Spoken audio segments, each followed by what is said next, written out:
إلا الله وحده لا شريك له وأشهد أن محمدا عبده ورسوله قال الله تعالى في كتابه العزيز يا أيها الناس اتقوا ربكم الذي خلقكم من نفس واحدة وخلق منها زوجها وبث منهما رجالا كثيرا ونساء واتقوا الله الذي تساءلون به والأرحام إن الله كان عليكم رقيبا فإن أصدق الحديث كتاب الله وخير الهدي هدي محمد صلى الله عليه وسلم وشر الأمور محدثاتها فإن كل محدثة بدعة وكل بدعة ضلالة وكل ضلالة في النار أما بعد Ikhwani a'izza'i rahimani wa rahimakumullahu jami'an.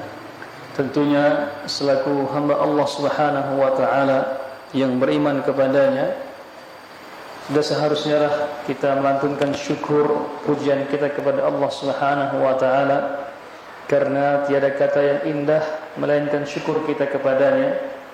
Tiada majlis yang mulia melainkan majlis yang diisi dengan zikir-zikir kepada Allah Subhanahu wa taala.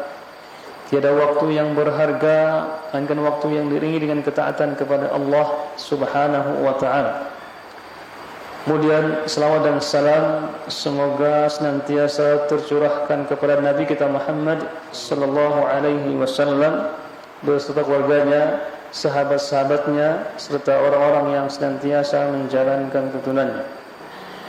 Ikhwan fiddin rahimani wa rahimakumullahu jami'an. Bahasan kita pada sore hari ini yaitu definisi tentang Ahlus Sunnah wal Jamaah. Ahlus Sunnah wal Jamaah. Karena sering kita mendengar ya disingkat menjadi aswaja. Aswaja ya. Aswaja itu singkatan dari Ahlus Sunnah wal Jamaah. Nah, terkadang kita hanya mengaku Ahlus Sunnah wal Jamaah, tetapi untuk menjalankannya maka butuh penyesuaian. Apakah kita itu benar Ahlus Sunnah wal Jamaah? Jangan hanya sekedar labelnya saja, kemasannya saja, tetapi isinya justru malah berlawanan atau bahkan menyelisihi Ahlus Sunnah wal Jamaah. Karena Ahlus Sunnah itu rangkaian dari kumpulan Ahlu Sunnah dan Jamaah. Apa definisi Ahlu, apa artinya As-Sunnah, dan apa arti dari Jamaah. Sehingga tidak segampang itu kita mengucapkan Ahlus Sunnah wal Jamaah, Ahlus Sunnah wal Jamaah. Namun ketika dalam mengamalkannya justru malah bertentangan dengan Ahlus Sunnah wal Jamaah. Dan Ahlus Sunnah wal Jamaah ini tidak hanya titik beratkan pada muamalah saja, tapi lebih penting daripada itu adalah menitik beratkan pada akidah. Makanya sering kita katakan akidah Ahlus Sunnah wal Jamaah, manhaj Ahlus Sunnah wal Jamaah. Di pertemuan yang lalu kita sudah bahas tentang manhaj atau minhaj. Nah sekarang ketika ada orang yang mengaku sebagai manhajnya Ahlus Sunnah wal Jamaah atau akidahnya Ahlus Sunnah wal Jamaah.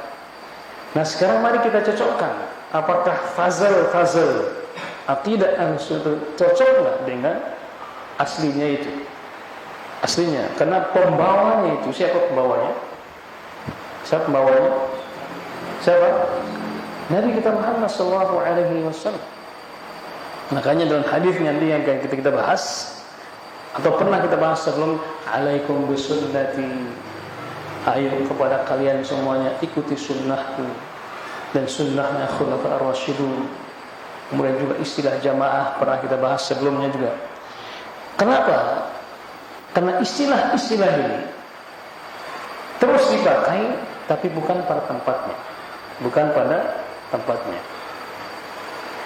Dan Ahlus Sunnah itu punya istilah-istilah. Ada Ahlul Hadis wal Athar, ada Ahlus Sunnah wal Jamaah, ada As-Salafus Adal, salafiyah atau salafus atau salafi dan banyak istilah-istilah yang lainnya itu. Sehingga kita bisa menempatkan apakah itu ahlus sunnah atau bukan. Sehingga kita bisa memilah dan memilih. Oh, ini sesuai dengan akidahnya ahlus sunnah wal jamaah. Oh, ini bukan. Kenapa? Karena keluar dari koridornya atau relnya akidah ahlus sunnah wal jamaah. Mari kita bahas satu persatu dari istilah ini. Ahlus sunnah wal jamaah. Ahlus sunnati wal jamaah. Ahlu itu artinya bisa keluarga, bisa penghuni, atau bisa kita katakan sudah ahlinya. Dia sudah ahlinya. Apa tuh yang sudah ahlinya itu? Ya, kalau mungkin Pak Wawan misalnya kan masalah kopi misalnya, masalah pakarnya. Kalau kita katakan ahlinya, berarti itu pakarnya. Iya. Dalam IT misalnya, Wawan ahlinya sudah. Berarti ahli itu atau ahli itu sudah dijadikan sebagai bahasa Indonesia yang aslinya bahasa Arab yang sudah di Indonesiakan. Dan kalau kita mau teliti lagi, hampir dari sepertiga bahasa Indonesia ini diambil dari mana? Dari bahasa Arab. Makanya Indonesia ini tidak akan lepas dari Arab. Di antara bahasanya itu, di antara bahasanya. Dan juga bahkan ke bahasa Inggris pun ada sebagian kata-katanya diambil dari bahasa Arab. Apa contohnya? Ya, cover dari kata kafar. Ketika kafar itu tertutup hatinya menerima kebaikan. Dari kata kafara jadi covernya penutup kan? Gitu ya. Apalagi kalian tahu cup lah. Cup cangkir bahasa Arabnya cangkir. World Cup, piala dunia, diambil dari kata apalagi onta apa bahasa Inggrisnya? Camel. Bahasa Arabnya apa? Jamal itu jadi camel. Jadi banyak di antara kata-kata bahasa Inggris juga ternyata diambil dari bahasa Arab, termasuk juga bahasa Indonesia ini. Makanya kata ahlus sunnah wal jamaah. Ahlu itu artinya kita katakan ahlinya sebenarnya sudah pakarnya. Nah, kalau kita gandengkan dengan ahlus sunnah wal jamaah, jadi ahli itu bisa penghuni, bisa keahlian, bisa dia pemiliknya atau penghuninya. Nah, kalau kita gabungkan dengan as-sunnah, sebelum kita gabungkan, apa itu as-sunnah dahulu? Apakah yang kita ketahui tentang as-sunnah? Nah, dalam membahas masalah ini, kalau kita kaitkan dengan agama, maka kita harus mendefinisikan dulu bagaimana agama mengartikan as-sunnah itu. Tetapi kalau kita tahapan awal-awal belajar, dalam tahapan belajar, nah kita harus definisikan bagaimana bahasa Arab mendefinisikan as-sunnah itu. Bagaimana bahasa Arab mendefinisikan as-sunnah itu. As-sunnah itu kalau kata bahasa Arab, at-tariqah hiya at-tariqah aw as-sirah. Sunnah itu artinya apa? Bisa tariqah jalan atau sirah perjalanan atau sejarah. Jadi kalau kita bahas masalah sunnah, ini sunnah, oh ini sudah kebiasaan, oh ini cara, oh ini jalan. Itu menurut bahasa Arab. Saya ngerti ya? Jadi sunnah itu artinya apa?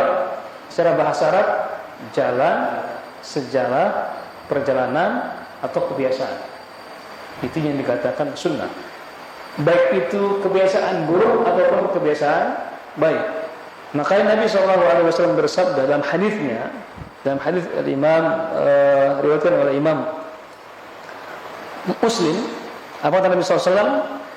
Man sanna fil islami sunnatun hasanah falahu ajruha wa ajru man amila biha min ba'dihi min ghairi an yanqussa min ujurihim syai'a wa man sanna fil islami sunnatan sayyi'ah fa'alaihi wizruha wa wizru man amila biha min ba'dihi min ghairi an yanqussa min awzarihim syai'a. Kata Nabi, barang siapa yang membiasakan suatu kebiasaan yang baik di dalam Islam, maka dia akan mendapatkan pahala dan pahala orang yang mengerjakan setelahnya, dengan tanpa mengurangi pahala orang yang mengerjakan itu. Jadi ada orang yang pertama kali membiasakan suatu kebiasaan kebaikan, terus diikuti orang yang kedua. Nah, orang yang pertama ini akan terus mendapatkan pahala dari pahala orang yang kedua ini, dengan tanpa mengurangi pahala orang yang kedua ini. Dia terus mendapatkan pahala. Semakin banyak orang yang mengamalkan kebaikan ini, maka dia orang yang pertama kali membiasakan kebiasaan baik ini akan terus mendapatkan pahala. Sama sekali paham ya? Itu namanya sunnah, itu kebiasaan. Kebiasaan.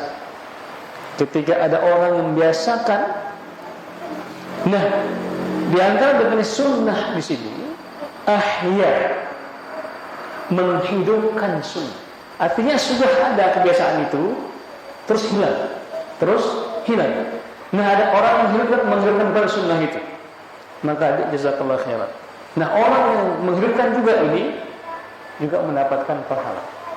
Ketika misalnya ada kebiasaan baik di suatu daerah, di sini daerahnya Pamongo ya, Pamongo artinya kan ini Mongo ya, Mongo bahasa Mekul. Ya, ada kebiasaan baik misalnya, terus mati. Kemudian ada orang yang menghidupkan kembali, kemudian orang-orang ikutinya, dan orang yang menghidupkan ini dapat pahala. Seperti semakin banyak orang ikutinya, maka semakin banyak pahala, dengan tanpa mengurangi orang yang ikut-ikutan atau yang orang ikutin. Kemudian kebalikannya, barang siapa yang membiasakan kebiasaan buruk atau menghidupkan kebiasaan yang buruk, maka dia juga akan mendapatkan dosa seperti orang yang mengamalkannya, dengan tanpa mengurangi dosa orang yang mengikutinya itu. Nah, dari sini kita bisa mengatakan bahwasanya arti sunnah secara bahasa artinya kebiasaan. Kebiasaan. Nah, itu diantara definisinya. Nah, bagaimana agama mendefinisikan sunnah? Bagaimana Nabi kita Muhammad sallallahu alaihi wasallam mendefinisikan sunnah ini? Makanya ada istilah syara'. Istilah syariat. Ingat, ketika Nabi bersabda, maka kita harus bawa definisinya bagaimana syariat mendefinisikannya.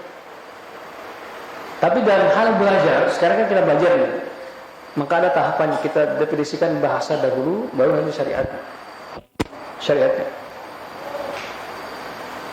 Kalau kita kumpulkan semua dalam arti yang sesungguhnya, syariat dari apa yang dikatakan Nabi SAW itu kata apa? Innama yuradu biha ma amara bihi Nabi sallallahu alaihi wasallam aw nadaba qawlan wa fi'lan mimma lam yantiq bihi al-kitab al-aziz.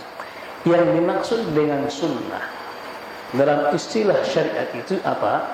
Segala apa yang Nabi sabdakan, baik itu perintahnya yang wajib atau perintahnya yang sunnah, yang mana perintahnya itu tidak terdapat dalam Al-Quranul Karim. Itu istilah sunnah. Definisi apa? Definisi para ulama dalam istilah syara'. Sunnah itu apa? Segala apa yang Nabi perintahkan atau contohkan, baik itu yang sifatnya wajib ataupun sifatnya sunnah, selama itu tidak terdapat dalam Al-Quran Karim. Itu definisi sunnah dalam syariat. Nah, Kalau kita merujuk kepada istilahnya para ulama ini kan beda-beda, tergantung keahliannya. Ada ulama fikih, ada ulama hadis, ada ulama usul. Bisa bedakan nggak? Ulama itu kan banyak keahlian mereka. Ada keahlian dalam hadis, ada keahlian mereka dalam fikih, ada keahlian mereka dalam apa tadi? Usul fikih. Nah, ternyata para ulama juga berbeda-beda dalam mendefinisikan arti dari sunnah ini. Tergantung apa keahlian mereka. Kalau ulama hadis, Anda minum dulu ya. Ini halal kan? Bismillah.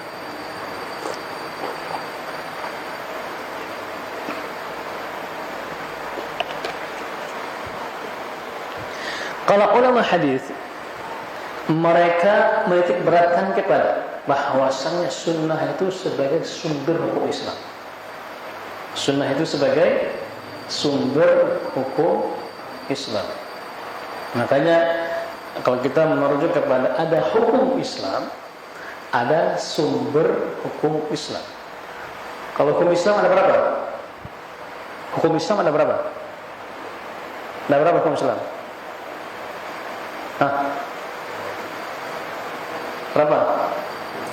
5, 4, 7? Masih bisa tawar, bisa tawar. Berapa? 5. Yang berapa? Wajib. Kemudian sunnah. Kemudian mubah. Kemudian makruh. Kemudian haram. Ini namanya hukum Islam. Nah, dari mana kita tahu bahwasanya ada 5 hukum Islam? Ada sumbernya. Sumber hukum Islam. Sampai ya, sumber hukum Islam itu apa? Al-Quran, hadis, ijma, qiyas. Ini yang disepakati ya, ada 4. Al-Quran, hadis, ijma, qiyas. Ada lagi yang kelima kan itu masih mukhtalafun fih. Ulama berbeda pendapat. Tapi kalau yang 4 ini disepakati. Makanya ketika ada yang orang mengatakan ini wajib, ini sunnah, ini haram, tanyakan mana sumber hukumnya. Apa dasar Anda mengatakan itu wajib? Apa dasar Anda mengatakan itu sunnah? Makanya ada sumber hukumnya. Agar kita tidak salah dalam mengamalkan kewajiban, tidak salah dalam mengamalkan hal-hal yang sunnah, tidak salah kita mengamalkan hal yang makruh, atau tidak salah kita meninggalkan hal yang haram. Siapa ya?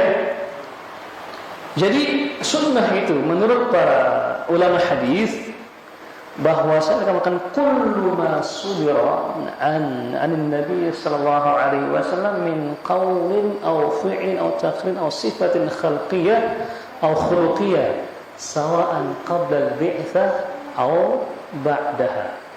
Dari para ulama al-hadis mendefinisikan sunnah itu segala apa yang datang dari Nabi Muhammad sallallahu alaihi wasallam, baik itu berupa perkataannya, kemudian perbuatannya, atau sifatnya yang berupa perawakan atau akhlaknya, atau keputusan beliau, takrir namanya, baik itu sebelum diutus ataupun setelah diutus. Itu definisi sunnah versi siapa? Ulama hadis. Ulama hadis. Oke, sekarang datang ke yang kedua. Bagaimana para ulama usul fikih? Usul itu apa bedanya dengan fikih? Apa bedanya usul fikih dengan fikih? Nah, itu harus paham ini. Apa bedanya fikih dengan usul fikih? Usul fikih dengan fikih ibaratnya gini. Ini apa ya? Pulpen. Itu fikihnya itu sudah jadi. Ini fikih namanya, ini pulpen. Ini itu fikihnya sudah jadi. Tapi proses agar jadinya fikih itu ada yang namanya usul fikih. Ya. Kenapa itu adanya? Kenapa bisa jadi haram? Kenapa dia jadi sunnah? Dan ada prosesnya itu. Makanya muncul usul fikih. ada usulnya. Makanya kenapa ini dikatakan polvet? Karena ada tintanya, ada rangkaian segala macamnya, itu luar biasa. Tapi ini polvet agak modern ya. Kenapa? Dia ada yang hitamnya ini. Ini hitamnya apa fungsinya? Ya? Ini untuk menyalakan HP sebenarnya. Jadi bisa. Jadi ini polvet ada apa namanya? Ada plusnya. Jadi polvet itu fikihnya. Usul fikihnya apa? Proses terjadinya polvet itu namanya usul fikih. Seperti ya. Nah, dalam ilmu sunnah ini juga para ulama juga membedakan mana ulama usul fikih, mana ulama fikih.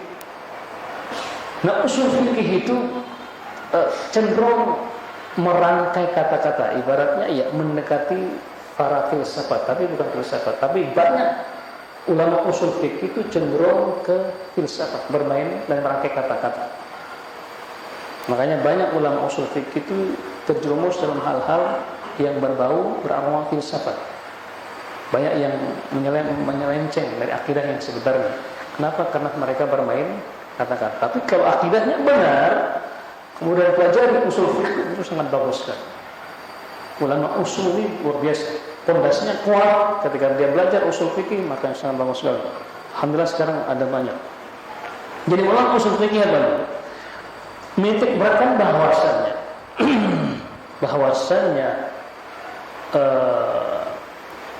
as-sunnah itu sumber yang kedua dari hukum Islam. Jadi ulama usul fikih mengatakan apa? Bahwasan as-sunnah itu sumber kedua dari hukum Islam. Setelah Al-Quran baru as-sunnah. Seperti ya? Baik. Kemudian yang ketiga, ulama fikih. Ulama fikih bagaimana mereka mendefinisikan as-sunnah. Mereka mengatakan apa? Kullu ma thabata 'an an-nabi sallallahu alaihi wasallam wa lam yakun min babil fard wal wajib fa hiya at-tariqatul muttaba'ah fi ad-din min ghairi iftirad wala wujub. Artinya apa? Segala apa yang datang dari Nabi yang tidak wajib dan tidak rukun, maka itu hukumnya sunnah. Jadi ulama fikih ini mengatakan bahwa sunnah itu apa? Segala perbuatan yang tidak dikatakan sebagai wajib, maka itu hukumnya apa? Sunnah. Saya lihat. Dan mereka punya istilah apa sunnah itu? Kalau sunnah itu kalau dilaksanakan mendapatkan pahala, kalau tidak dikerjakan tidak berdosa. Itu definisi para ulama fikih bahwa sunnah itu demikian. Maka muncullah istilah mandu atau mustahab. Kenapa? Kalau dikerjakan mendapatkan pahala, kalau tidak dikerjakan mendapat tidak apa-apa. Itu sunnah ya. Nah, dan intinya apa? Intinya kalau kita rangkum ini dari segala definisi tadi ulama hadis, ulama usul dan ulama fikih bermuara pada suatu definisi. Artinya apa? Segala apa yang bersumber dari Nabi Muhammad SAW berupa apa? Perkataannya, perbuatannya, takrirnya, keputusan beliau, atau sifat akhlak beliau yang bersifat parawakan ataupun akhlak beliau, itu dikatakan sebagai apa? Sunnah. Sunnah Nabi kita Muhammad sallallahu alaihi wasallam. Baik, mari kita bahas satu persatu dari definisi. Segala apa yang bersumber dari Nabi sallallahu alaihi wasallam berupa perkataan dan juga perbuatan. Nah, sekarang pertanyaannya adalah bagaimana kalau ada tindakan Nabi yang secara kasat mata berlawan dengan sabda Nabi? Manakah yang kita dahulukan? Nah, ini pertanyaan yang harus dijawab. Misalnya, kalau ada tindakan Nabi berlawanan dengan apa yang Nabi sabdakan, atau juga ada sabda Nabi seakan berlawanan dengan sabda Nabi yang lainnya. Manakah yang kita dahulukan? Atau sebelum ke perbuatan, perkataannya dulu. Ada perkataan Nabi dengan perkataan Nabi yang lainnya seakan-akan berlawanan. Manakah yang kita dahulukan? Misalnya di sini mengatakan boleh, di sana mengatakan tidak boleh. Apa contohnya? Contoh misalnya, ketika ada seorang bertanya kepada Nabi, wahai Nabi, bolehkah aku mencium istriku ketika aku sedang berpuasa? Boleh tidak? Boleh nggak? Soalnya masih bujang, boleh katanya. Nabi mengatakan boleh. Di kesempatan yang lainnya datang juga orang yang bertanya, Nabi mengatakan tidak boleh. Sama-sama perkataan, sama-sama sabda. Di sini mengatakan boleh, di sini mengatakan tidak boleh. Nah, manakah yang kita laksanakan? Manakah yang kita laksanakan? Ayo,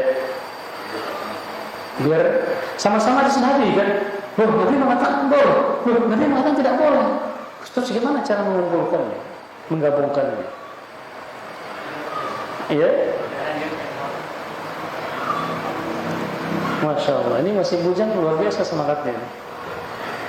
Contoh lain misalnya, di awal-awal Islam, Nabi melarang untuk jarak kubur, tidak boleh. Namun setelah di akhir-akhir Islam, Nabi mengatakan fazuruha, boleh. Manakah yang pegang? Yang boleh atau tidak boleh? Nah, inilah dalam istilah ulama itu ada namanya ada nasikh, ada mansukh, ada sikon, situasi dan kondisi. Masalah ketika orang berpuasa dan mencium suaminya itu ada dua orang yang berbeda datang bertanya kepada Nabi Sallallahu Alaihi Wasallam. Orang yang pertama itu orang yang sudah tua, sudah uzur, nafsunya mungkin sudah tidak ada. Datang kepada Nabi, ya Rasulullah, aku sedang berpuasa, boleh enggak aku mencium istriku? Karena boleh. Kenapa? Karena sudah tua. Nah, orang yang kedua ini masih muda. Datang, boleh aku mencium istriku ketika berpuasa? Jangan. Ditakutkan nanti ada hal-hal yang bisa membatalkan puasa dia. Ini namanya sikol. Makanya ulama berpendapat kalau nafsunya menggelap ketika dia berpuasa, maka nggak boleh. Tapi kalau sudah dia punya nafsu, boleh. Saya ya. Kemudian tadi masalah jarak kubur itu di awal-awal Islam karena mungkin bukannya karena orang itu masih bergelimang dengan kesyirikan, Nabi melarang jarak kubur. Namun ketika di akhir-akhir Islam, Nabi mengatakan fazuruha fa innaha tudzakkirul maut, maka silakan ziarah kubur. Karena ziarah kubur itu bisa mengingatkan kita ke kematian. Itu perkataan dengan perkataan. Gimana dengan perbuatan? Ada perbuatan Nabi yang mana bertentangan dengan apa yang Nabi sabdakan.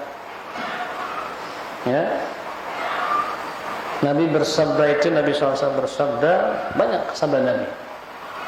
Ya, innamal a'malu binniyat, sungguhnya amal itu disesuaikan dengan niatnya. Kemudian dengan perbuatan Nabi masalah sholat, Nabi bersabda, khudhu anni manasikakum, ambillah dari kalian masing-masing, ambillah dariku masing-masing kalian. Sholat misalnya, shollu kama ra'aitumuni usolli, sholat sebagaimana kalian menyaksikan aku sholat. Itu tindakan Nabi. Nah, sekarang pertanyaannya adalah, kalau ada tindakan Nabi yang berlawanan dengan sabdanya, manakah yang kita dahulukan? Perkataannya atau tindakannya?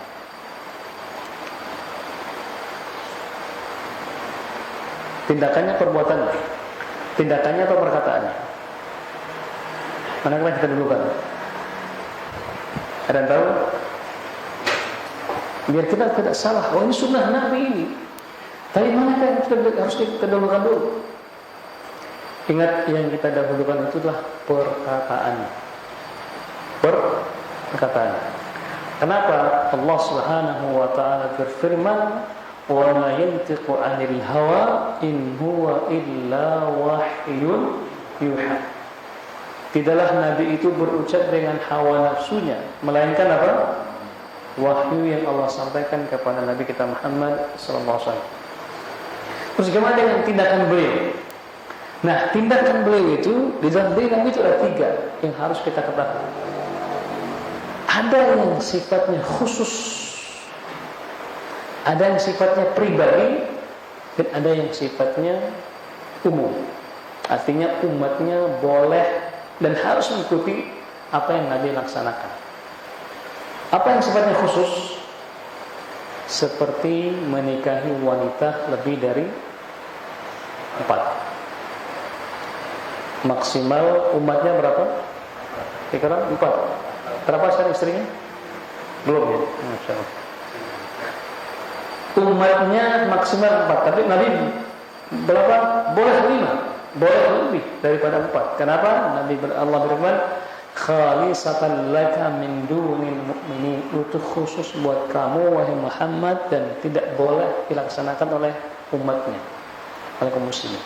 Khususnya. Contoh lain misalnya masalah puasa. Puasa wisal namanya. Puasa wisal itu khusus buat Nabi. Khusus buat Nabi dan tidak dilaksanakan oleh umatnya.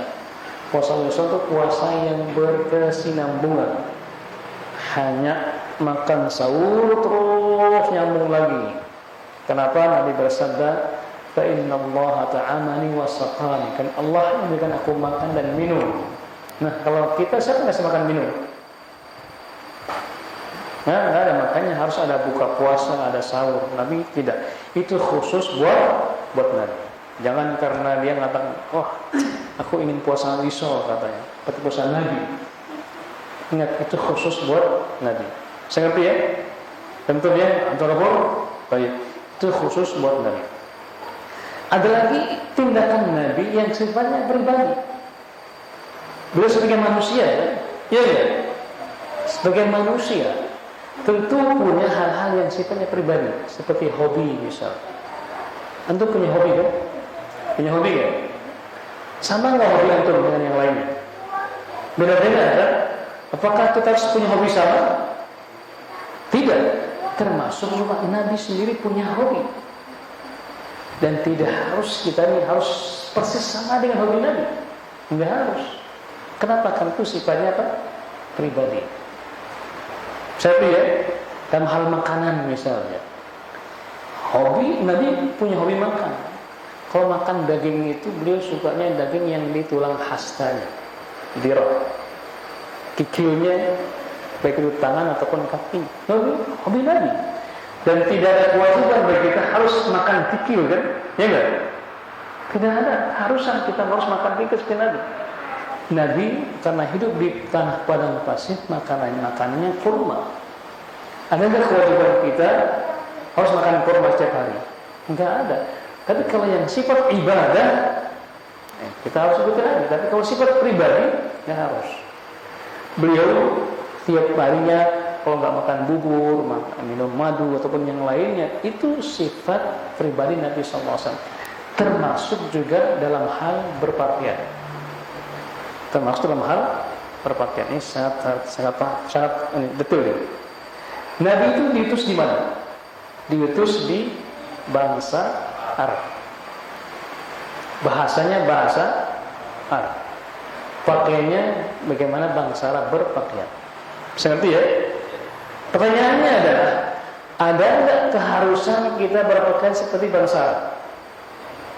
Enggak ada. Bisa ngerti enggak? Bisa ngerti ya? Nah, ini jangan salah paham nih. Tetapi kita diharuskan berpakaian syar'i. Bisa bedakan ya, pakaian bangsa Arab dengan pakaian yang syar'i. Bisa paham ini? Bisa bedakan ya? Kita diharuskan berpakaian seperti bagaimana syariat memberikan kita pakaian. tidak berpakaian seperti bangsa Arab. Kenapa? Karena bangsa Arab itu yang kalau yang aslinya itu telanjang, berpakaiannya telanjang, dan adat mereka itu terbuka, bukan seperti yang sekarang ini. Itu pakaian setelah apa? Setelah Nabi diutus baru tertutup pakaiannya. Makanya heran dahulu ketika orang haji sebelum Nabi datang, mereka telanjang, melepaskan semua pakaiannya.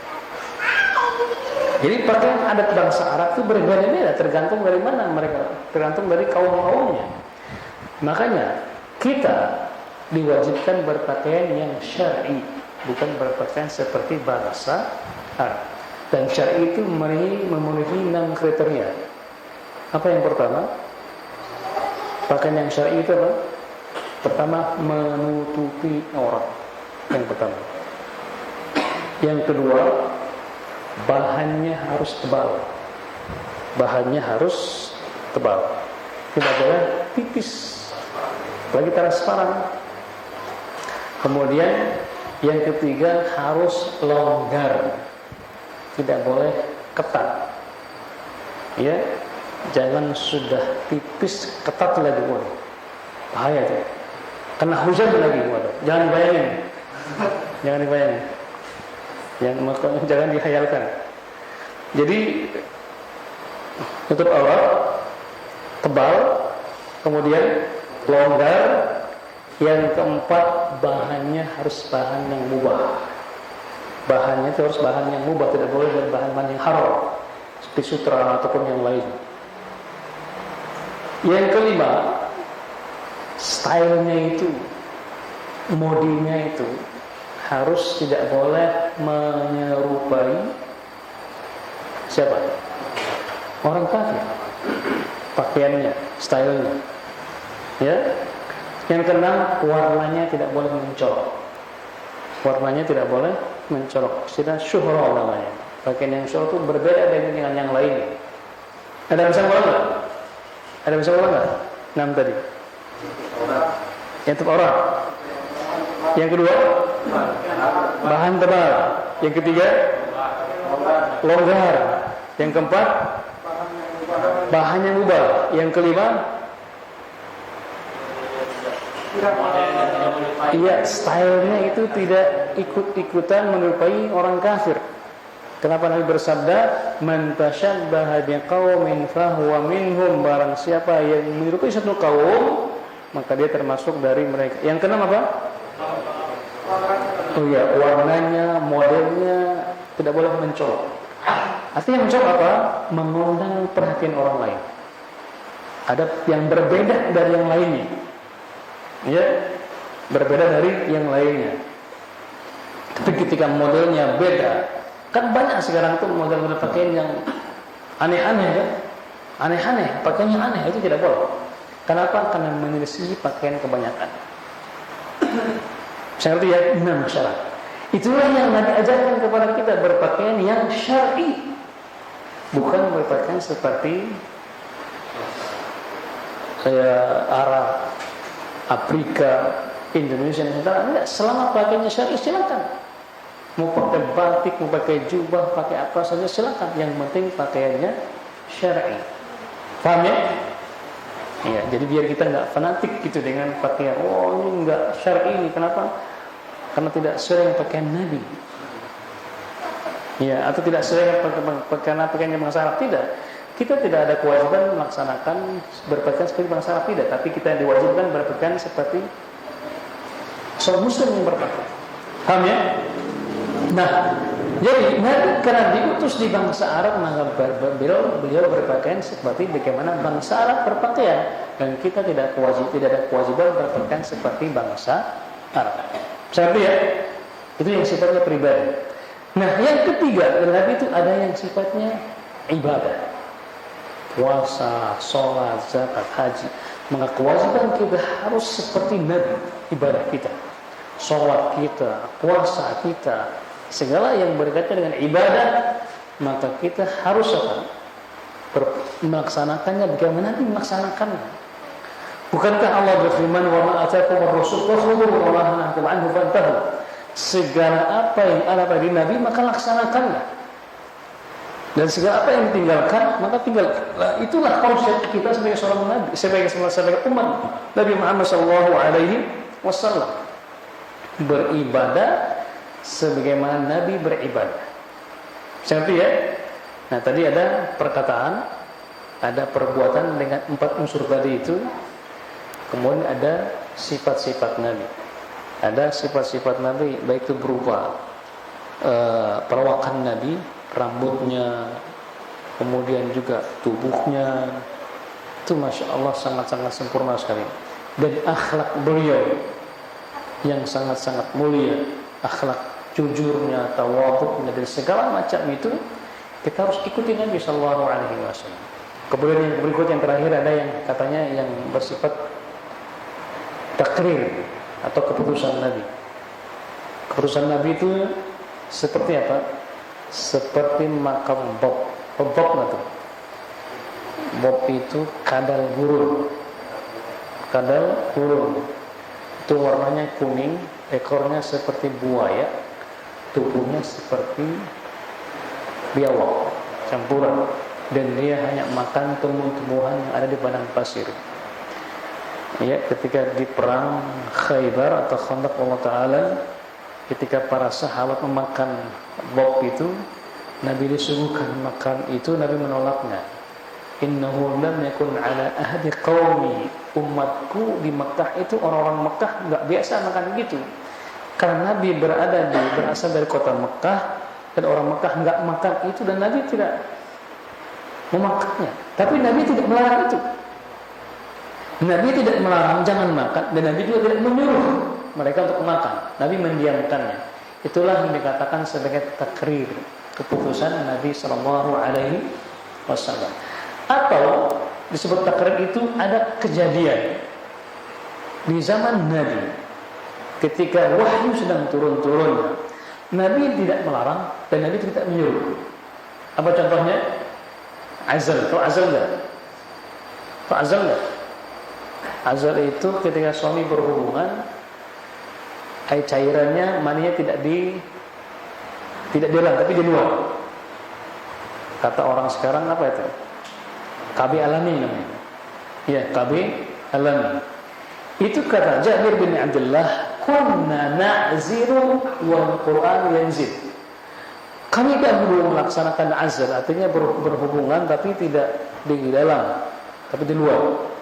Dan Al-Quran sedang turun, artinya Nabi tidak melarangnya. Al-Quran juga tidak menurunkan hukum tentang itu, maka itu dibolehkan. Tapi dengan syarat harus atas izin istri. Ya Bu ya, jangan seenaknya saja, karena itu melibatkan dua belah pihak. Betul ya? Iya. Harus ada izin dari pihak yang lain. Jadi itu definisi dari sunnah tadi. Harus sunnah ya? Makanya katakan ahlus sunnah. Nah, sekarang kita definisikan apa itu jamaah. Apa itu? Masih ada waktu enggak? Masih ya?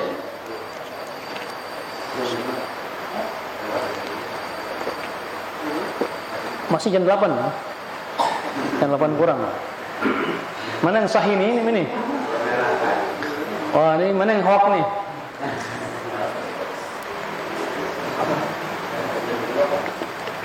Masih jam 8 atau sudah jam 8 itu?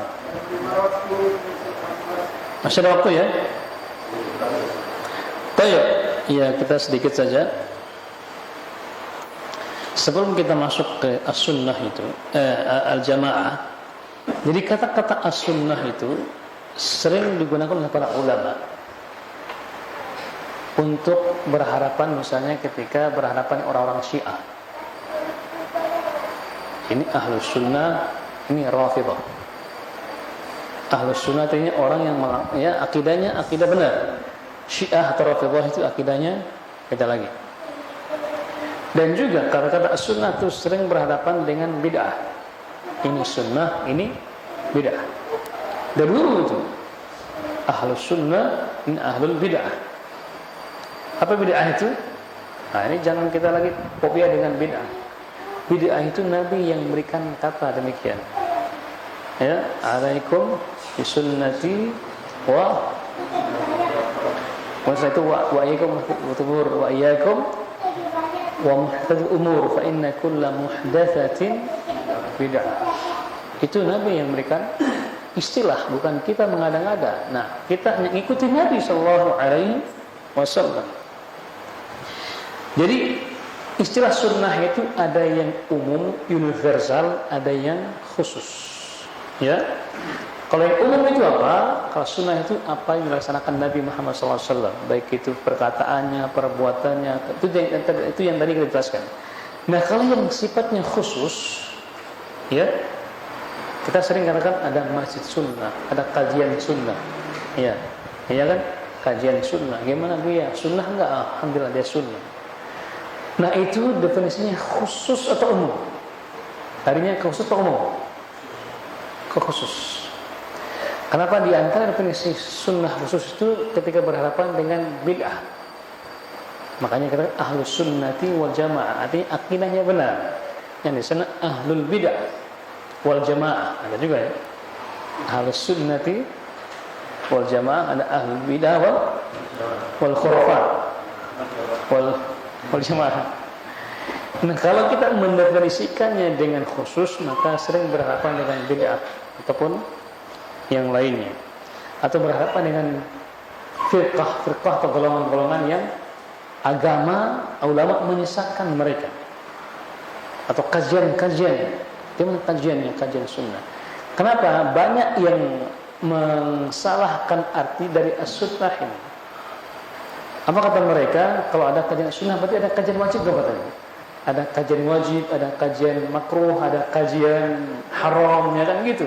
Kan enggak begitu, berarti dia enggak paham definisi sunnah itu. Kajian sunnah itu artinya apa? Kajian yang mengajarkan bagaimana Islam sesungguhnya, bagaimana dalam akidah sesungguhnya, bagaimana bermuamalah. Itulah yang dikatakan kajian sunnah. Bukan dikatakan kajian sunnah, kajian wajib, kajian makruh, kajian haram. Tidak. Berarti dia belum memahami makna sunnah yang sebenarnya. Dia mengatakan dengan hawa nafsunya. Dan kemudian yang terakhir masalah al-jamaah. Masih sanggup nggak nih? Ini matanya sudah pada merah semua ya? Matanya pada merah semua. Kalau jamaah ini kita ambil sedikit saja, singkatnya. Jamaah itu artinya jamak dari jamaah. Ya, jamaah mengumpulkan. Artinya lawannya adalah memisahkan. Nah, kalau jamaah itu apa? Nah, jamaahnya. Makanya ada sholat jamaah. Ya, kumpulan. Singkatnya persatuan. Ya, jamaah itu artinya persatuan. Dan itulah misi Islam, datang ke dunia ini untuk menyatukan umat ini, bukan malah memecah belah umat. Nabi SAW diutus untuk menyebarkan kebaikan. Wa ma arsalnaka illa rahmatan lil alamin. Tidaklah kami mengutusmu melainkan untuk sebagai rahmat untuk alam semesta ini, menyatukan umatmu.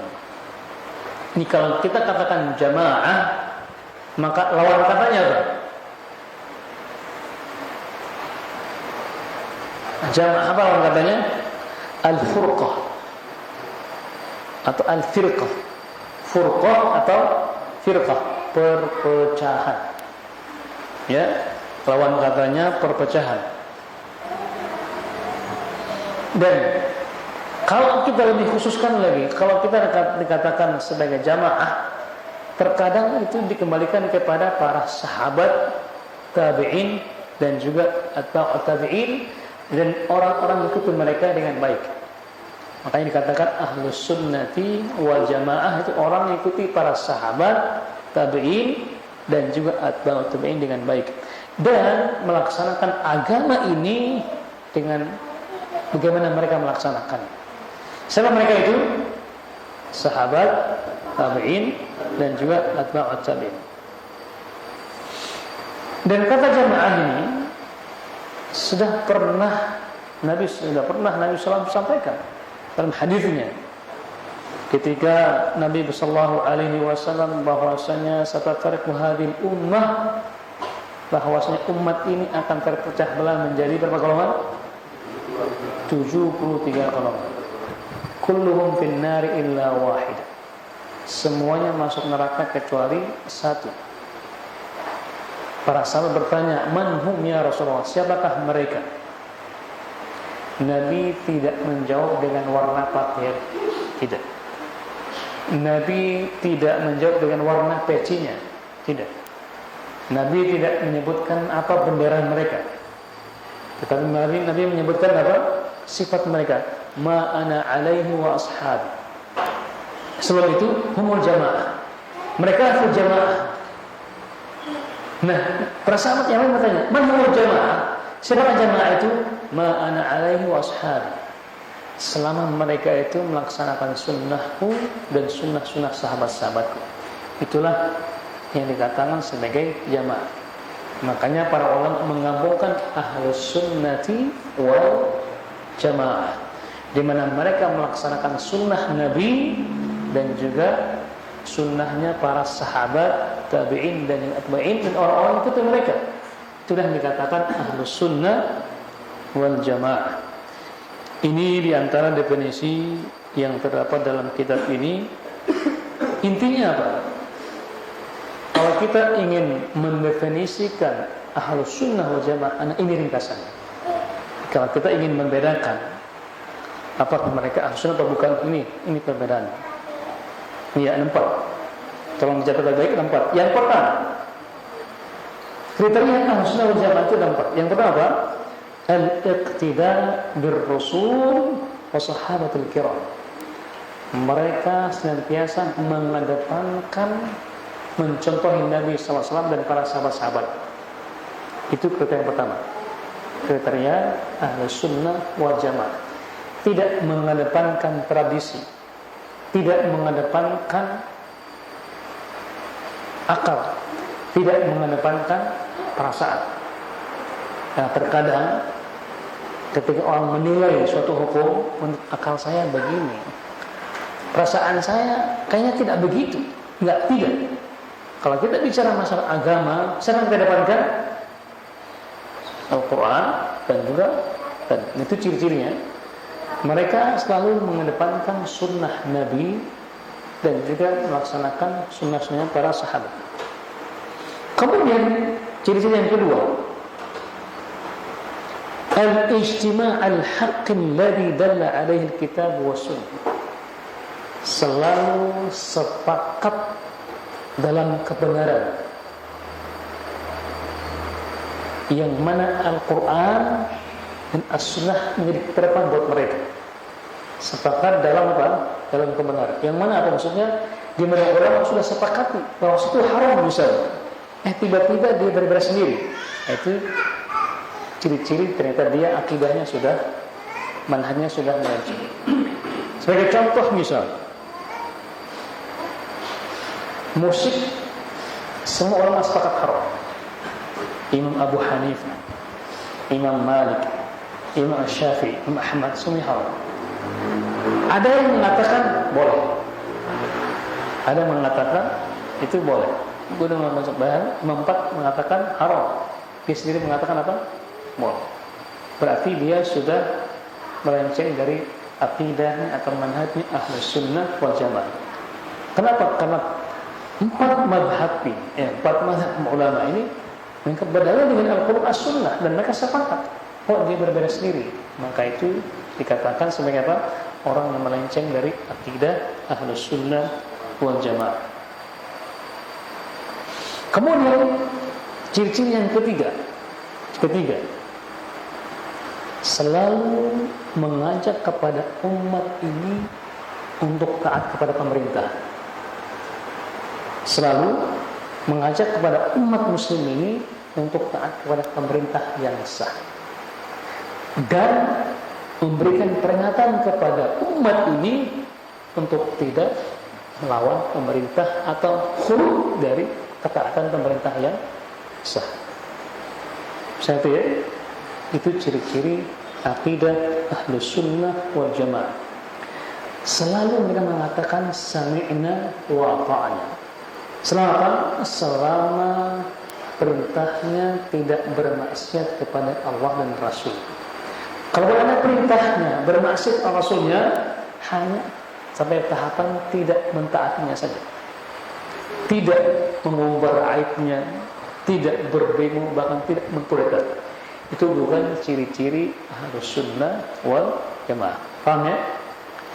Yang keempat, yang terakhir, as-sayru 'alal manhajil muttaba', dan selalu berjalan di atas ilmu dan sunnah, tidak berdasarkan hawa nafsu, tidak berdasarkan pikiran, tapi selalu berjalan di atas ilmu.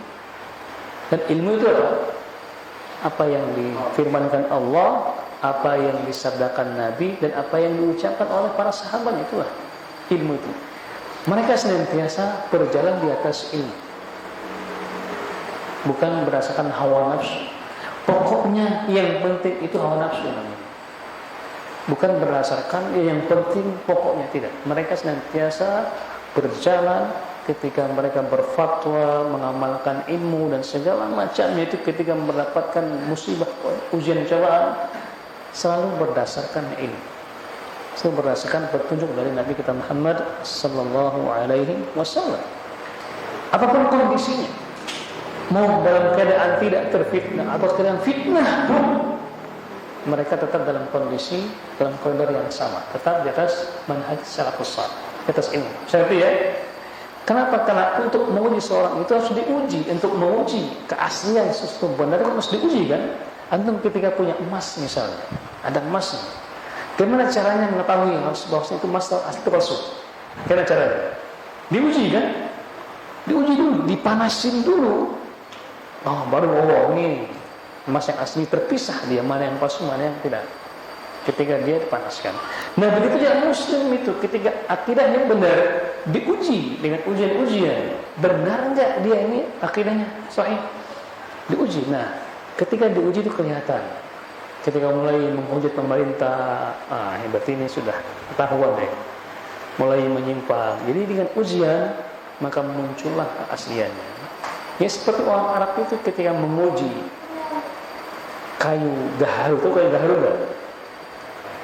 Kayu apa? Kayu gaharu ya. Bahasa matinya apa? Bahasa Solo apa Selok? Ya? Kayu gaharu ya. Nah, untuk menguji benar enggak dia asli, kan dibakar kan? Dibakar, oh masya Allah, keluar aromanya.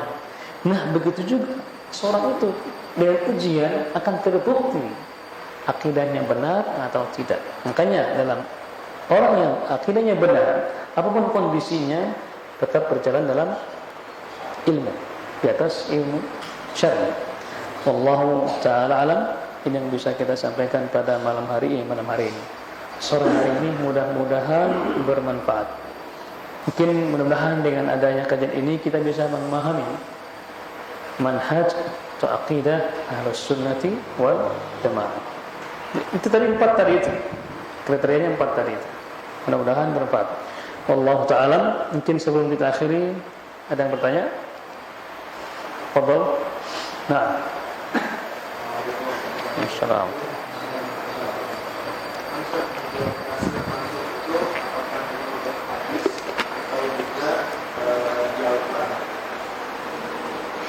Nah, asal muncul nasikh mansukh itu adanya dalam Al-Quran Karim. Makanya ada ilmu nasikh mansukh. Tapi ada juga dari Nabi Sallallahu Alaihi Wasallam.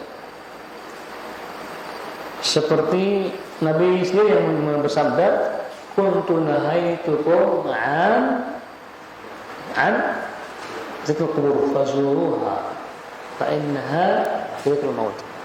Dahulu aku melarang apa? Melarang kalian dari ziarah kubur. Maka sekarang pergilah. Dari nasihat mansukh juga ada dalam hadis Nabi SAW, tapi Nabi sendiri yang menyatakan demikian. Nah, dalam Al-Quran ada nasikh dan mansukh, tapi itu ada ilmu khusus itu. Ada yang dinasikh lafadznya, hukumnya ada. Ada yang dinasikh hukumnya, tapi lafadznya masih ada.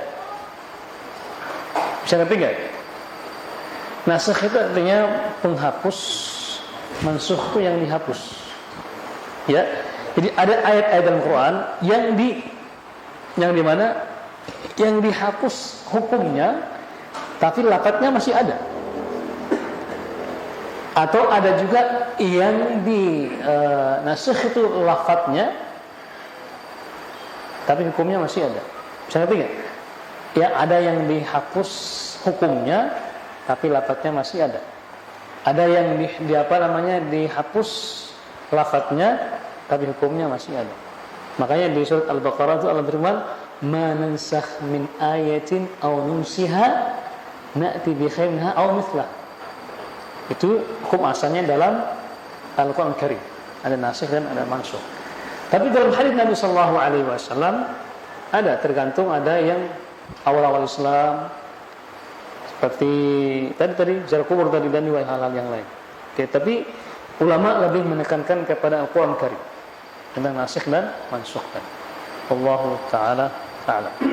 Nah, yang lainnya? Apakah orang yang melakukan bid'ah itu berdosa atau sekedar amalannya tertolak, atau bagaimana orang yang tidak tahu itu bid'ah maka apa tidak berdosa? Coba diulang.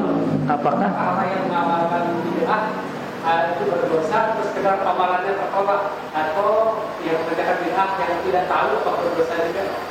Masya Allah. Masalah bid'ah ini sering kita dikucilkan di masyarakat. Nah, masalah bid'ah ini ada 3 tingkatan orang yang melaksanakannya. Ada alimnya, ulamanya. Ada orang yang asal mengaku. Ada yang ikut-ikutan, nggak tahu dia. Ada yang ikut-ikutan. Nah, kalau orang yang da'i ila dhalal, mengajak melaksanakan dalam hal-hal yang berbau bid'ah, artinya dia sudah tahu ini hal yang salah misalnya, dan dia tahu itu hal yang tidak pernah Nabi ajarkan, tapi karena hawa nafsunya mengajak orang, itu yang berdosanya lebih lipat. Ada orang yang bukan ulama tapi orang awam, dia orang awam, maka dosanya sekedar dia melaksanakan itu. Nah, ada lagi yang ikut-ikutan ini, nggak tahu apa, yang penting ikut aja, ikut makan aja. Karena kan kebanyakan kan kalau nggak ada makan nggak hadir kan. Kebanyakan kenapa ramai? Karena banyak makanannya. Kita nggak ada makanan, yang penting makan aja, ikut-ikutan. Nah, ini juga ketika dia melaksanakannya karena tidak tahu, semoga Allah mengampuninya. Allah berfirman, "Rabbana la tu'akhidna in nasina aw akhtana." Ya Allah, janganlah Engkau jadikan kami orang yang berdosa karena kami salah atau karena kami lupa. Karena dia melaksanakan yang karena tidak tahu atau karena lupa, maka Allah mengampuni. Tapi kalau dia melaksanakan sudah tahu hukumnya, masih melaksanakan, sudah berdosa. Lebih lagi ketika dia sudah menjadi alimnya misalnya, pakarnya, tapi mengajak orang untuk kesesatannya, itu ya juga double dosanya. Karena pasar berlapis. Na'udzubillah. Tsumma na'udzu billahi min dzalik. Nah, bagaimana ketika orang itu hukumnya tahu, cuma kita mampu melaksanakan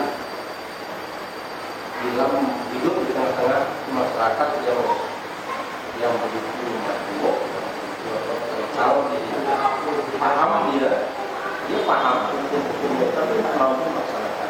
Karena hidup di tengah-tengah Ahlussunnah wal Jamaah wal bid'ah dolal.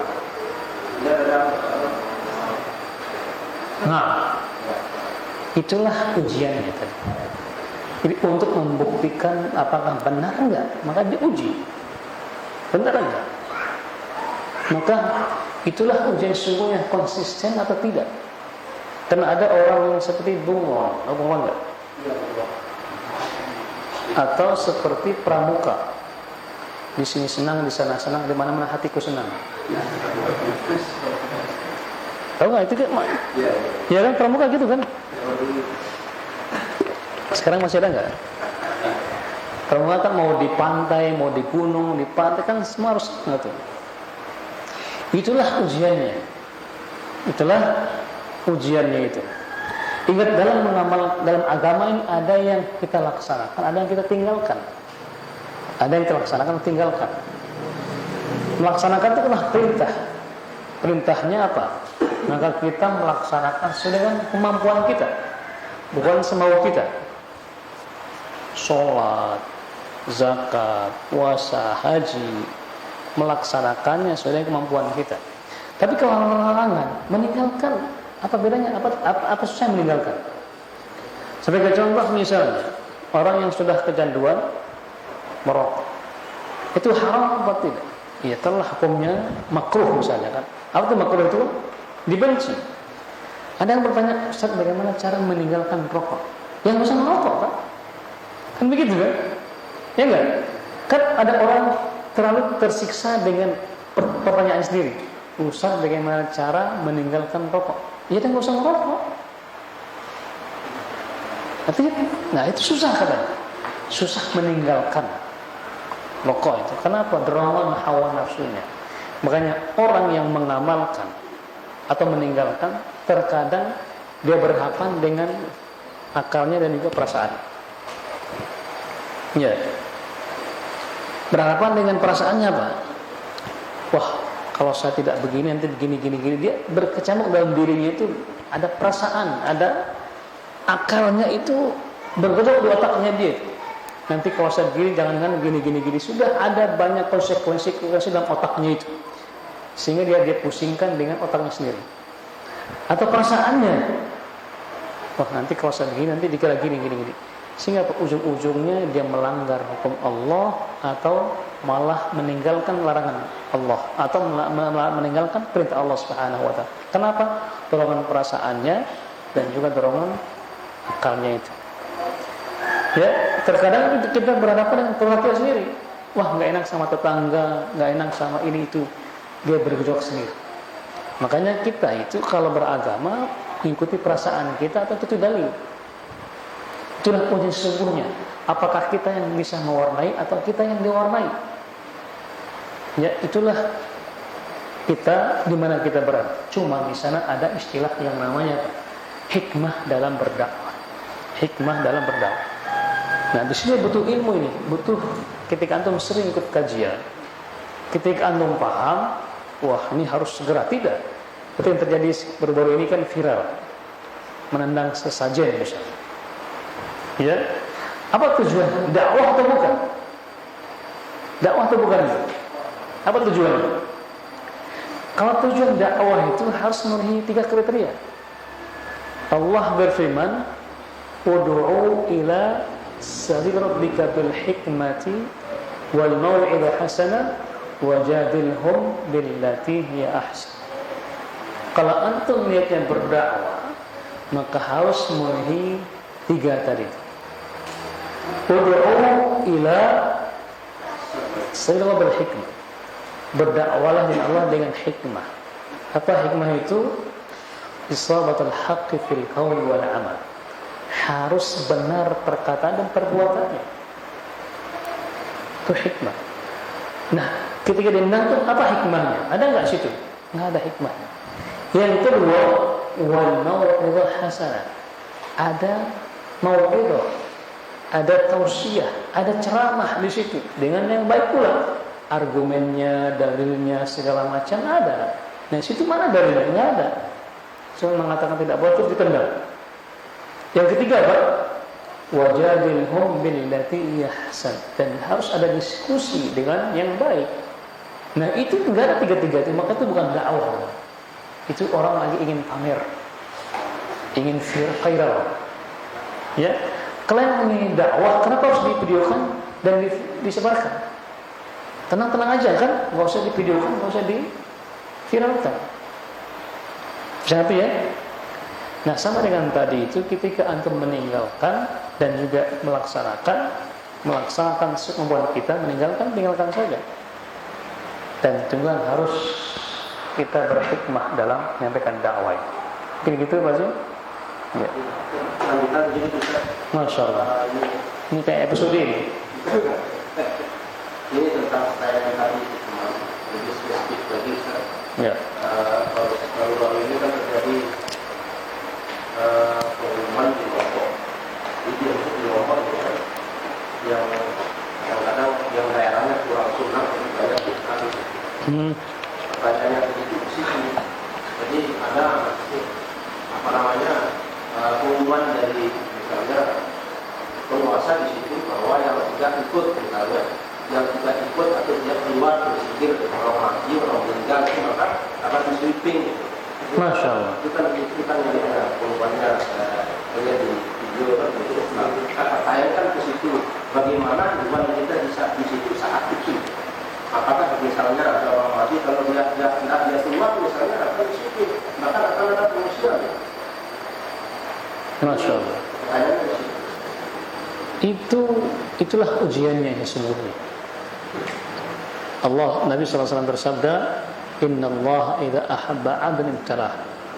Sungguhnya ketika Allah mencintai hambanya maka Allah akan mengujinya. Nabi kita Muhammad SAW di Makkah diusir gak?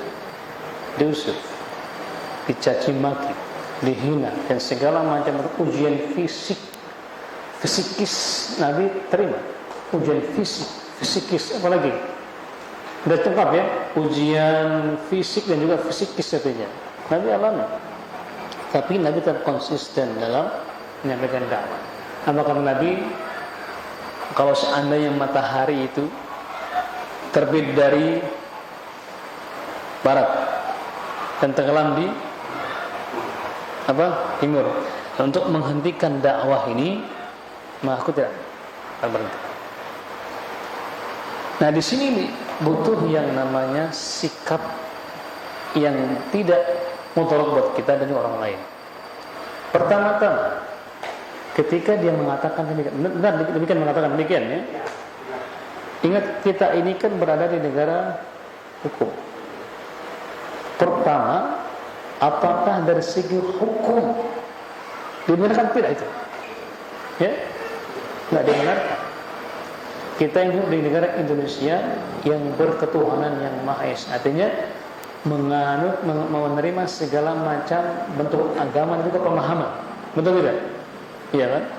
Nah, makanya kadang-kadang wajib berbiasa dengan diskusi dengan yang baik tadi itu. Apa argumen dia mengusir itu? Apa legalitas formalnya? Apa segi undang-undangnya? Kemudian berbalik misalnya, ada seorang yang fahamnya seperti mereka hidup di komunitas Ahlussunnah wal Jamaah. Sunnah.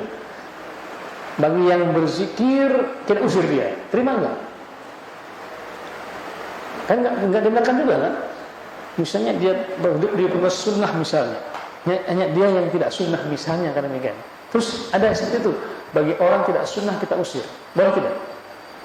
Enggak boleh juga. Makanya harus kuat argumennya itu. Makanya wajah dia menjadi hasan. Dan berdiskusilah dengan diskusi yang baik. Makanya ada tahapan-tahapan yang harus ditempuh, diskusi dan segala macam. Kalau ini mentok-mentoknya, ya udah bismillah, hijrah. Itulah yang Nabi ajarkan kepada sahabat-sahabatnya. Makanya ada hijrah ke Habasyah, ada hijrah ke Habasyah yang kedua, baru terakhir hijrah ke Madinah Al-Munawwarah, mencari tempat yang lebih aman. Dan Nabi sudah contohkan demikian.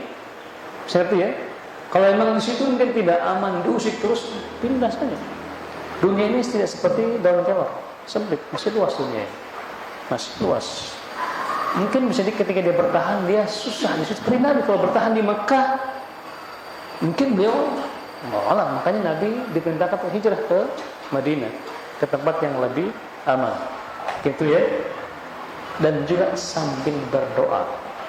Sambil berdoa. Mudah-mudahan orang yang mengusir dia mendapatkan hidayah. Seperti doa Nabi Muhammad kepada Abu Sufyan yang mengusir beliau dari Makkah. Ketika beliau kembali ke Makkah sudah beriman semuanya. Di situ ada Abu Sufyan yang dulunya mengusir beliau, malah beliau mengatakan barang siapa ingin aman maka adalah masuk ke rumah Abu Sufyan. Akhirnya Abu Sufyan langsung masuk Islam. Luar biasa. Mendoakan. Kalau kita berpikir pendek misalnya, kita laporkan dia, kemudian terbukti bersalah, intoleran, kemudian dia masuk penjara, nggak habis akan bermuncul orang yang kata kalau kita doakan dia mendapat hidayah, kemudian nanti dia mengumumkan hidayah kepada masyarakat, kan luar biasa ya. Efek dominonya sangat luar biasa. Makanya setiap ada orang berlawanan kita, jangan doakan keburukan, doalah kebaikan. Itulah manhajnya Ahlus Sunnati wal Jamaah. Itulah contoh yang Nabi dan para sahabat contohkan kepada kita, mendoakan hidayah kepada orang yang berlawanan dengan kita. Contoh misalnya kepada orang-orang yang mengusir beliau di Taif. Itu yang mengusir beliau itu bukan orang dewasa, anak-anak kecil, umurnya di bawah 10 tahun, dilempari di segala macam. Apakah Nabi membentak mereka? Tidak. Nabi berdoa, Allahumma hdi qaumi fa innahum la ya'lamun. Ya Allah, berikan mereka hidayah supaya mereka tidak mengetahui. Jadi mereka itu mengatakan demikian karena mereka enggak paham, enggak tahu. Maka kita doakan doa kepada Allah agar mereka mendapatkan hidayah yang sesungguhnya. Maka itulah akidahnya Ahlus Sunnati wal Jamaah. Biarkanlah mereka usir kita, tapi kita jangan mengusir mereka. Itu bukan manhajnya Ahlus Sunnati wal Jamaah. Cukup ya? Masya Allah, Tahir. Ini berkaitan dengan ciri-ciri Ahlus Sunnah wal Jamaah. Nah, jika salah satu daripada ciri-ciri tersebut seperti keluar daripada pendapat ulama tentang halal haram, apakah dia masih termasuk Ahlus Sunnah wal Jamaah ataukah dia keluar daripada Ahlus Sunnah wal Jamaah karena tidak melaksanakan dari 4 poin tersebut? Masya Allah. Ini tadi adanya kriteria. Nah, ketika ada melenceng, tidak langsung kita ponis bukan Ahlus Sunnah wal Jamaah, tidak. Ada tahapan-tahapannya. Mungkin hujjahnya masih lemah, atau mungkin kita belum menegakkan hujjah kepada dia. Makanya dikatakan ada diskusi tadi, ada diskusi. Dan kita juga jangan memvonis ketika ada orang tidak mau dia tinggal sunnah, tidak. Biarlah para ulama, tugas kita hanya menyampaikan saja dan menjelaskannya. Ketika ada orang-orang yang tidak seperti ini misalnya, terus kita mengatakan tidak, itulah. Kalau kita berdengar seperti itu, gimana dakwahnya? Jadi ingat gini. Jadi gini, ketika ada orang-orang yang melaksanakan sesuatu yang bukan dari 4 tadi itu, maka jangan langsung kita vonis dia bukan Ahlus Sunnati wal Jamaah. Itu bukan apa? Itu bukan manhajnya Ahlus Sunnah wal Jamaah. Syekh Islam Taimiyah ketika beliau berdakwah kepada ahli bidah, beliau malah mendoakan semoga engkau dapat hidayah. Terus, tapi diskusi tetap, diskusi terjalan, diskusi membuat kitab-kitab agar membantah mereka. Kenapa? Itulah dakwah yang sesungguhnya. Nah, ketika kita melihat dia melenceng atau keluar, bukan malah dijauhi, tapi harus didakwakan. Di antaranya minimal kita mendoakan dia agar dia kembali kepada Ahlus Sunnah wal Jamaah yang sesungguhnya, bukan malah menjauh. Kata Umar bin Khattab radhiyallahu anhu, "Idza sakattu ana wa sakatta anta." Kalau aku diam dan kamu diam, terus siapa yang berdakwah?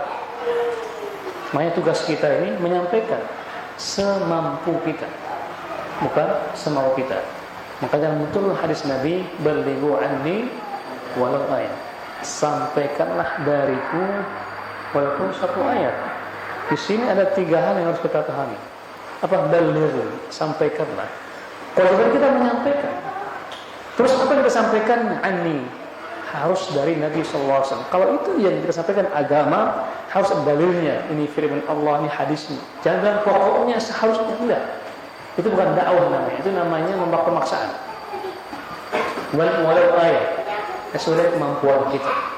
Mampunya 1 ayat, ya 1 ayat. Jangan mampunya 1 ayat, tapi nyampaikan 5 ayat. Ketika diskusi, nggak tahu dia. Pokoknya itu kata Ustaz Wildan, enggak. Kita harus menyampaikan sesuai kemampuan kita. Jangan melebihi dari kemampuan kita. Kenapa? Yang membuat dakwahnya terfitnah, ketika ada orang-orang yang semangat dalam menuntut ilmu, tapi jarang hadir di pengajian, tapi dia sebagai pendekar di media sosial, bantah sana, bantah sini, hanya ujung-ujungnya apa? Menimbulkanlah fitnah-fitnah. Ya, akhirnya itulah yang terfitnah terjadi di Lombok, di tempat-tempat yang lainnya itu. Kenapa? Ada orang-orang yang semangat dalam beragama, tapi nggak semangat dalam mencari ilmu. Dia semangatnya di media sosial saja. debat sana sini, ujung-ujungnya dia sendiri yang kelabakan. Ya, ujung-ujungnya kelabakan. Kenapa semangat tadi wali 4 tadi ini, masya Allah 4, kalau enggak berarti dia wah bid'ah semuanya bid'ah semua. Saya enggak tersinggung. Makanya jangan heran orang-orang dikit-dikit bid'ah katanya. Kenapa? Karena biasa kan oknum-oknum dari kita sendiri yang suka apa? Pokoknya hantam sana hantam sini. Padahal dia nggak punya ilmu sama sekali. Ya, makanya kita berilmu dulu, berhikmah, diskusi yang baik, baru kita bisa jalankan dakwah ini. Makanya balighu anni walau ayat, sampaikanlah dari Nabi walaupun satu ayat. Itu menunjukkan kapasitas kita sebagai seorang muslim. Pahamnya satu hadis, sampaikan satu hadis, jangan ribuan hadis. Saya ngerti ya, paham ya? Cukup kayaknya. Cukup. Ada lagi? Baik, kita akhiri dengan doa majelis. Subhanakallahumma bihamdika, asyhadu an la ilaha illa anta, wa astaghfiruka wa atubu ilaik. Wassalamualaikum warahmatullahi wabarakatuh.